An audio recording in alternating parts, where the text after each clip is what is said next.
고린도전서는 참 주옥 같은 말씀들이 모든 성경이 그렇지만 특히나 더 많이 들어있다는 생각이 듭니다. 특별히 고린도전서 13장이 사랑장으로 유명하다면 고린도전서 15장은 부활장으로 참 유명하고 우리에게 좀 익숙한 본문이기도 합니다. 저 개인적으로도 너무나 사랑하는 본문이기도 한데요.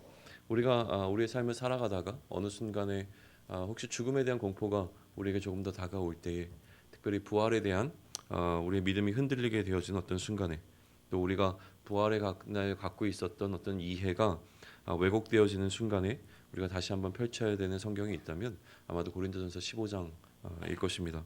15장 마지막에 우리로 하여금 견실하게, 다시 한번 견고하게, 또 흔들리지 말고 주의 일에 더욱 힘쓰는 자가 되라라고 이야기하면서 15장을 마무리를 합니다. 다시 얘기하면 오늘 15장의 이야기가 우리로 하여금 우리의 받은 그 믿음 가운데 굳건히 흔들리지 않고 또 주께로 받은 사명을 잘 감당할 수 있도록 우리를 돕는 내용이 담겨 있다라고 하는 것을 알 수 있습니다. 그리고 그렇게 함으로 말미암아 또 너희의 수고가 헛되지 않음에 관한 이야기를 또 바울은 해주고 있는데요. 다시 말하면 지금 우리가 이 땅 가운데서 예수 그리스도께로부터 받은 사명을 가지고 그 사명을 감당하며 살아가는 우리의 이 삶의 모습들이 헛되다라고 이야기하는 사람들이 있었던 것 같고요. 여전히 오늘을 살아가는 우리의 삶을 바라보며 또 우리가 그리스도인으로 살아가기 위해 오늘도 애쓰고 힘쓰는 모습을 바라보며 우리 주변에 많은 사람들이, 또 혹은 나에게 가장 가까운 어떤 사람이 나를 향하여 너의 수고가 헛되다라고 이야기할 때에 때로는 그 수고가 정말로 헛된 것처럼 느껴지는 경우가 있을 겁니다. 그때 다시 한번 우리가 펼쳐봐야 하는 장이 있다면 그게 바로 고린도전서 15장이 될 겁니다. 카르페 디엠이라고 하는 우리가 잘 알고 있는 라틴어 말이 있습니다. 영화 죽은 시인의 사회라고 하는 그 영화에서 좀 나왔던 말이죠. 로빈 윌리엄스라고 하는 그 배우가 탁월한 연기를 펼치면서 그 학생들에게 즐겨 외치던 말이 그거였습니다. 카르페 디엠이었죠. 지금을 즐겨라, 또 오늘을 즐겨라라고 하는 말로 번역될 수 있는 이 카르페 디엠은 호라티우스라고 하는 사람이 쓴 라틴어 시의 한 구절이었습니다. 우리말로 번역하면 현재를 잡아라라는 말로 번역할 수 있고요. 그 19절을 그대로 다 번역하면 현재를 잡아라, 가급적 내일이란 말은 최소한만 믿어라 라고 기록되어 있는 게 그 시의 구절입니다. 미래라고 하는 어떤 미명하에 현재의 삶의 낭만과 즐거움을 포기하지 말아야 할 것에 관해서 이야기하면서 이 카르페 디엠이라는 말을 사용했죠. 쾌락주의라고 하는 철학 사상이 있었는데요. 아마도 그런 것의 영향들일 것입니다. 오늘 우리의 마음을 흔들어 놓고 우리로 부활을 바라보지 못하도록 막아서는 힘은 어디로부터 나오냐면 우리가 지금 살아가고 있는 우리의 현실에서부터 출발하게 되어집니다. 오늘 우리 앞에 놓여 있는 이 삶의 상황이 우리로 하여금 부활 그 이후를 바라볼 수 없도록 우리를 막아서게 한다라고 하는 것인데요. 바울은 지금 계속 고린도 전서를 통하여서 고린도 교회 안에 있었던 어떤 문제들, 그 이슈들을 계속 다뤄오고 있는 가운데 오늘은 이제 부활이라고 하는 이슈를 끄집어내고 있습니다. 왜냐하면 고린도 교회 안에 이미 부활이라고 하는 것을 부정하거나 아니면 이제 부활이라고 하는 것에 관한 것을 막아서는 사람들이 있었기 때문으로 보입니다. 그래서 바울은 그가 전한 복음에 있어서 또 그가 전하고 있는 이 메시지에 있어서 부활의 중요성을 15장을 통해서 다시 한번 이제 강조해 나가고 있는 것이죠. 특별히 오늘 본문은요, 부활에 관해서 이야기하고 있는 15장의 서론 부분에 해당을 합니다. 그러니까 더 깊은 이야기들은 아마 이제 내일 또 내일 모레 나오게 되겠죠. 그런데 이미 이 서론 부분에서부터 바울은 굉장히 중요한 이야기를 하면서 시작을 하는데요. 가장 처음에 바울은 무엇을 이야기하냐면 복음에 관한 이야기에서 출발을 합니다. 복음이란 무엇인가 라는 것을 이야기하고 있는데요. 1절과 2절입니다. 1절과 2절을 다시 한번 같이 읽겠습니다. 형제들아, 내가 너희에게 전한 복음을 너희에게 알게 하느니 이는 너희가 받은 것이요 또 그 가운데 선 것이라. 너희가 만일 내가 전한 그 말을 굳게 지키고 헛되이 믿지 아니하였으면 그로 말미암아 구원을 받으리라. 아멘. 복음이 무엇인가라고 하는 것은 이제 3절에서부터 시작을 하게 될 텐데, 일단 이 복음이 갖고 있는 강력한 힘에 관한 것을 이야기를 하는 것이죠. 복음이라고 하는 것은 우리로 하여금 구원받게 하는 소식이 되어집니다. 복음이라고 하는 것이 무엇인가라고 하는 것을 참 단순하게 설명하기 어렵지만 또 단순하게 설명되어야 하는 것이 사실은 복음입니다. 왜냐하면 모든 사람들이 들어 마땅히 반응할 수 있는 이야기가 복음이기에 어떤 특정한 사람들이 깊이 연구하고 난 이후에야 깨닫게 되는 것이 복음은 또한 아닐 것입니다. 그러니 복음이라고 하는 주제는 굉장히 어떻게 보면 쉬운 주제이면서도 굉장히 또 어려운 주제일 수 있습니다. 그러나 복음을 조금 더 단순화시켜서 이야기한다면 예수께서 그리스도로 오셨다라고 하는 공적인 사실이 내가 예수님을 그리스도로 인정하게 되어지는 굉장히 사적인 경험이 되어지는 것을 저는 복음이라고 생각을 합니다. 다시 얘기하면 내 스스로 내 안에서 그 예수님께서 그리스도라고 하는 사실이 인정되어지는 것, 이게 바로 복음이 나에게 실제가 되어지는 것이라고 생각하는 것이죠. 예수께서 그리스도라는 사실이 내 안에서 인정되어지고 받아들여지고 믿게 되어지면 이를 통해서 우리는 구원을 받게 되어집니다. 구원을 받게 되어지면 이제는 구원은 받은 것으로 끝나는 것이 아니라 구원받은 자의 합당한 삶을 살아가게 되어지는데요. 구원받은 자의 합당한 삶을 살아간다라고 하는 것이 우리의 삶 가운데 이 복음이 실제가 되어지는 일입니다. 다시 얘기하면 예수가 그리스도 되신 사실이 복음이었기에 이제 복음이 실제가 되어 오늘을 살아간다고 하는 것은 나에게 그리스도가 되어진 예수님께서 여전히 내 안에서 그리스도로서 일하시고 계신다라고 하는 것이 우리의 삶 가운데 복음이 실제가 되는 것이라고 하는 것이죠. 내가 예수를 그리스도로 인정하며 그 그리스도의 통치를 받아 살아가는 삶, 그것이 우리가 살아내야 되는 삶이라고 하는 것입니다. 그러니 내 삶에 그리스도로 인정하고 그 그리스도의 예수님을 앉혀 놓았는데 그 자리에 예수님이 아닌 다른 것이 앉으려고 할 때에 또 다른 것이 그 자리에 앉아서 내가 그리스도라고 선포하게 되어지는 어떤 그 순간에 그 모든 것은 우리는 우상으로 간주하고 그것을 무너뜨리기 위해 애쓰고 살아가는 삶, 그것이 우리가 살아내야 되는 복음적 삶이라고 하는 것이죠. 나의 주인이 예수 그리스도이심을 선포하는 삶을 살아내기 위해 오늘도 사실은 오늘 이 새벽에 이 자리에 모인 것 아니겠습니까? 예수님께서 이 땅에 그리스도로 오셔서 사역을 하셨습니다. 예수님께서 이 땅에 오셔서 3년 동안 하신 사역의 핵심은 그가 그리스도로 감당해야 되는 역할이 있었기 때문에 오신 것이고 또 그 역할을 감당하기 이전에 예수님께서는 계속 무슨 이야기를 하셨냐면 내가 바로 그리스도로 온 자라고 하는 것을 나타내시는 사역을 했습니다. 병든 자를 낫게 하고 귀신을 내어 쫓고 또 하나님 나라의 복음을 전하는 이 모든 사역들은 자신이 성경에서 이야기한 그리스도, 약속된 메시아라고 하는 것을 많은 사람들에게 알려주는 방식으로 사역을 하셨다는 것이죠. 그러나 정작 예수님께서는 자신이 사역할 때는 자신이 그리스도인 것을 나타내셨지만 그가 가르치시고 전파하시는 과정 속에서는 무엇을 이야기하셨냐면 하나님 나라에 관한 이야기를 하셨습니다. 그래서 예수님께서 전하신 복음을 한마디로 이야기해서 무엇이라고 얘기하냐면 하나님 나라의 복음이라고 이야기를 합니다. 예수님께서 사람들을 불러 모으시고 얘들아 일로 와봐라. 하나님 나라가 얼마나 크고 좋은지 내가 너에게 알려주겠다. 그리고 하나님 나라를 알려주기 위해서 각종 비유들을 통해서 하나님 나라와 이와 같으니 라고 하시면서 도저히 이 땅에 있는 그 어떤 것으로 설명될 수 없는 그 하나님 나라를 최선을 다해서 설명하셨던 것이 예수님이 가르치셨고 사역하시는 방식이었다고 하는 겁니다. 그런데 놀랍게도 그 이후에 그리스도로서 사명을 다 마치시고 하나님 나라로 올라가시는 예수님께서 아버지께서는 나를 보내신 것 같이 나도 너희를 보내노라 라고 하면서 제자들을 이제 사도로 파송하시는 장면이 등장하고 제자들이 예수님께서 맡겨주신 예수님께서 하셨던 그 그리스도의 사역을 다시 이어받아 이 땅에서 그리스도로서의 사역, 다시 하면 그리스도적인 사역을 감당할 때에 제자들이 선포한 복음은 하나님 나라의 복음과는 조금 달랐습니다. 제자들은 무엇을 선포했냐면 십자가와 부활의 복음을 선포하기 시작했습니다. 왜 그랬냐라고 하는 것에 있어서 이렇게 이해할 수 있습니다.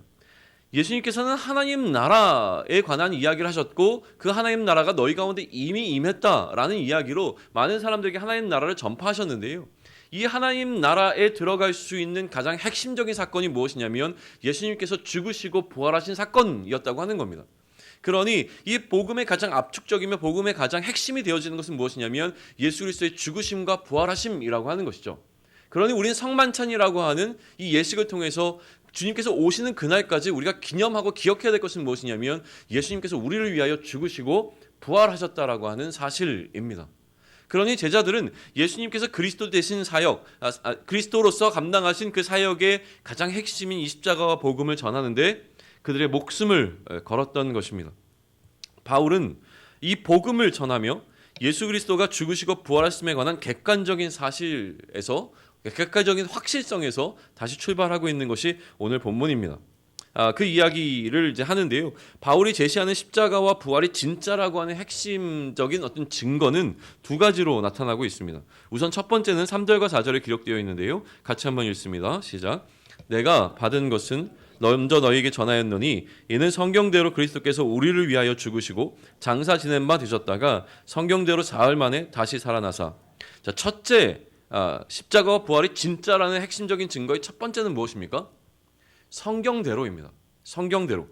모든 논의의 근거는 사실 성경에서 출발합니다. 모든 논의의 근거가 성경인 이유는 성경을 하나님의 말씀으로 인정하고 있는 것에서 출발합니다.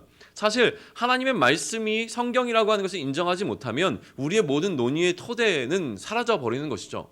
성경을 먼저 펼치고 태초에 하나님께서 천지를 창조하셨던 그 사실을 인정하는 것부터 출발하지 아니하면, 다시 얘기하면 하나님께서 창조주이고 우리가 피조물이라고 하는 것을 인정하지 못한다면, 그 창조주 하나님께서 우리 인간들을, 피조물인 인간들을 향하여 말씀하신 것이 기록된 것이 성경이라는 것을 인정하지 못한다면 우리의 모든 논의의 토대는 근거가 없게 되어집니다. 그러니 지금 바울은 모든 논의의 토대의 근거를 어디로 끌고 가냐면 성경으로 끌고 갑니다. 성경대로라고 하는 것이죠. 우리는 무엇을 이야기하든 성경이 우리의 이야기의 토대가 되어져야 합니다. 지금 그 이야기를 하는 겁니다. 성경을 하나님의 말씀으로 인정하지 못하는 자들에게는 의미가 없겠지만, 만약에 성경을 하나님의 말씀으로 인정하는 자들이라면 예수님께서 그리스도로서 감당하신 이 사역은 성경대로 이루어진 것이다 라고 하는 것입니다. 그것을 이야기하는 것으로 십자가와 부활이 진짜라는 핵심적인 증거의 첫 번째 이야기를 하고 있습니다. 둘째는 5절부터 8절에 등장하는데요. 우리 함께 읽습니다. 시작. 게바에게 보이시고 후에 12제자에게와 그 후에 500여 형제에게 일시에 보이셨나니 그 중에 지금까지 대다수는 살아있고 어떤 사람은 잠들었으며 그 후에 야고보에게 보이셨으며 그 후에 모든 사도에게와 맨 나중에 만삭이 되지 못하여 난 같은 내게도 보이셨느니라. 자, 첫 번째 증거가 성경대로라고 한다면 두 번째 부활의 증거는 무엇이냐면 부활하신 예수님을 만난 증인들입니다. 그 증인들의 숫자가 몇 명을 넘어서고 있습니까? 500여 명을 넘어서고 있는 것으로 제시하고 있는 것이죠. 베드로에게 보이시고, 게바는 베드로죠. 베드로에게 보이시고 그 후에 12제자에게 보이셨습니다. 그리고 난 이후에 500여 형제에게 보이셨는데 그 중에 대다수는 여전히 살아있다는 겁니다. 이 가운데서 이제 죽은 사람들도 있지만 예수님의 부활을 직접 목도했던 사람들이 여전히 살아있는 시대 가운데 바울은 지금 고린도 교회에 편지를 전하고 있다라고 하는 겁니다. 우리는 이 땅을 살아가면서 예수님의 부활을 직접 목도한 사람이 우리 가운데 있다면 얼마나 더 강력한 복음을 증거해낼 수 있겠습니까? 사실은 지금 이 시대를 살아가면서 예수님의 부활을 직접 목도한 사람이 없다라고 하는 것은 굉장히 어려운 문제일 텐데, 지금 바울은 우리와는 판이하게 다른 상황 가운데 놓여 있다고 하는 것입니다. 고린도 교회 교인들은 실제로 예수님의 죽으심과 부활하심을 그대로 목도했던 사람들이 여전히 살아있는 시대 가운데 놓여 있었다라고 하는 것이죠. 그 증인들 가운데 마지막은 바울 자신이라고 소개하고 있습니다. 따라서 바울은 예수님의 부활의 확신성과 아울러 이 부활의 능력이 어떻게 사람을 변화시켰는지에 관한 산 증거로서 자신을 제시하고 있는 겁니다. 8절과 9절을 우리 다시 한번 좀 읽어보겠습니다. 8절과 9절이 있습니다. 맨 나중에 만삭되지 못한 난 자 같은 내게도 보이셨느니라. 나는 사도 중에 가장 작은 자라. 나는 하나님의 교회를 박해하였으므로 사도라 칭함받기를 감당하지 못할 자니라. 이제 바울의 자기 이해가 등장하고 있는데요. 자신을 만삭되지 못하여 난 것과 같은 자라고 이야기를 합니다. 뭐 번역하자면 이제 유산되어 난 것, 혹은 이제 사산되어 난 것 같은 어떤 이런 느낌들을 주게 되어지는 것이죠. 그리고 사도 중에 가장 작은 자라고 자신을 표현하고 있고요. 그 이유에 대해서 자신이 교회를 박해한 자이기 때문에, 그래서 사도라는 칭함을 감당하지 못할 자라고 하는 자기 자신에 대한 굉장히 낮춤이라고 하는 것을 통하여 이해하고 있는 설명을 좀 하고 있습니다. 자신을 가장 보잘것없는 사람으로 설명하고 난 이후에 그가 받은 은혜에 관한 이야기를 하기 위해서 바울은 이 8절과 9절을 사용하고 있는데요. 그 이후에 이제 바울의 자기 고백이 등장하는데 그 고백이 10절입니다. 우리 같이 읽습니다. 그러나 내가 나된 것은 하나님의 은혜로 된 것이니 내게 주신 그의 은혜가 헛되지 아니하여 내가 모든 사도보다 더 많이 수고하였으나 내가 한 것이 아니요 오직 나와 함께 하신 하나님의 은혜로라. 우리가 하나님의 은혜를 더 깊이 경험하는 첫 번째는 무엇이냐면 내 자신이 어떠한 자인지 나의 정체성을 분명하게 이해하는 것입니다. 내가 얼마나 어떠한 자인지를 이해하면 이해할수록 하나님의 그 은혜가 얼마나 크신지를 깨닫게 되어지는 것이 굉장히 놀라운 영적인 의미를 갖고 있는데요. 지금 바울은 8절과 9절에서 자신이 굉장히 보잘것없고 연약한 자라고 하는 것을 고백한 이후에 그러나 내가 나된 것은 그러므로 하나님의 은혜라고 고백하고 있는 겁니다. 나의 나된 것은 하나님의 은혜라고 하는 것은 이 은혜가 부활하신 예수님이 자신을 만나 주심으로 시작되었음에 관한 것이고 또 이 은혜가 헛되지 않은 이유는 무엇이냐면 바울이 더 많이 수고할 수 있었기 때문이라고 설명하고 있는 것입니다.